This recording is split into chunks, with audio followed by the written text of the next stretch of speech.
C'est vraiment inouï de voir à quel point les gynophores peuvent être déconnectés de la réalité. Il y a des scènes qui vous font parfois vous demander si, quelque part, elles ne seraient pas vraiment possédées.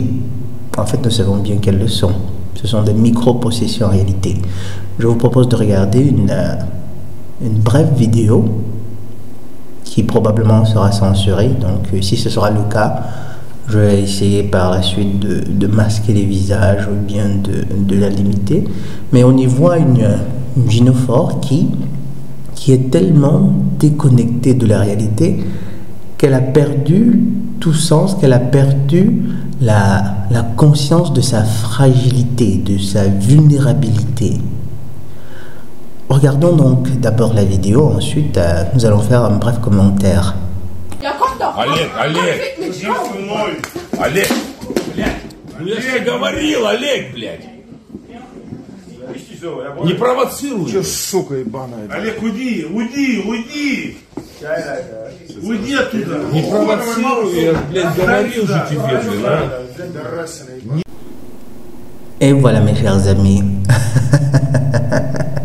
Tata Nzambe, mon Dieu, mon roi, comme ça se dit au Congo. Évidemment, tout d'abord, je vais souligner le fait que nous n'encourageons absolument pas une quelconque forme de violence physique à l'égard des gynophores, ni moins une quelconque forme de violence verbale, psychologique, même si c'est leur spécialité, faisant référence à la violence psychologique, à la violence passive. Vous savez que la force d'action, la puissance d'action est le propre de l'androphore. Et tout être humain, toute entité quelque peu consciente se rend bien compte, a au moins le sentiment de sa fragilité, de sa faiblesse. Mais pas les gynophores d'aujourd'hui, certainement pas bourrés, dopés au féminisme et à tous ces idéaux débiles avec lesquels ces gynophores ont été bercés depuis le tendre âge, depuis la tendre enfance. Là, vous voyez dans cette vidéo une gynophore toute petite, toute menue, qui carrément s'avance vers un androphore qui est de loin plus grand de taille, plus costaud, et elle va même jusqu'à, dans une certaine mesure, jusqu'à essayer de mimer l'agressivité des mammifères. Vous voyez, elle augmente l'envergure de sa posture, elle essaie de se projeter comme étant plus imposante en élargissant les mains comme ça, pour un maximum d'envergure, pour se donner une allure imposante. En face d'un homme, elle va vers lui, l'agresse verbalement, physique, et elle pousse la chose, elle pousse le bouchon carrément au point de lui donner, de lui coller une claque, de lui coller une patate, comme ça se dit en France. Mon Dieu, c'est fou quoi. Elle est là toute petite, toute frêle, toute menue. En fait, le gars il se contenterait de lui souffler dessus, qu'elle disparaîtrait même. Bon, là, c'est une figure de style, puisque le gars il a choisi une autre solution. Œil pour œil, dent pour dent. Patate pour patate. Elle lui en a collé une, et le gars justement lui en a aussi collé une. Et là vous pouvez juger des effets de la force. En fait, ce sont là des banalités sur lesquelles on ne peut revenir que parce que ces personnes sont vraiment possédées, mes chers amis. Elles sont littéralement possédées.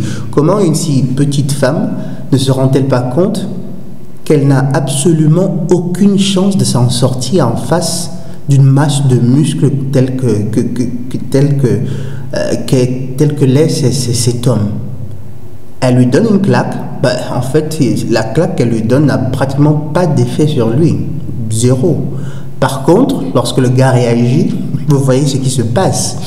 Destruction totale. Et je crois bien que là, elle a eu beaucoup de chance de ne pas perdre complètement conscience. Toujours est-il que elle a accusé le coup. Et forcément, lui, c'est un androphore, une masse de muscles, détenteur de la puissance d'action. C'est la force brute. Elle, ce n'est qu'une gynophore.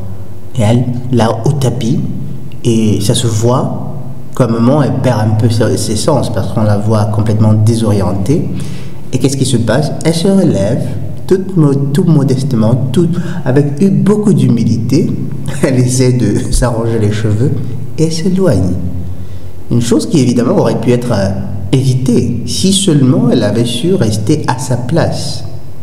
Une fois de plus, je le dis, évidemment, une telle chose n'est possible que parce que là, comme vous l'avez remarqué, on se trouve chez nos frères, chez les amis de Poutine, évidemment en Russie, je crois. J'ai cru comprendre, la langue qui est parlée, que ces gars parlent, c'est bien le russe.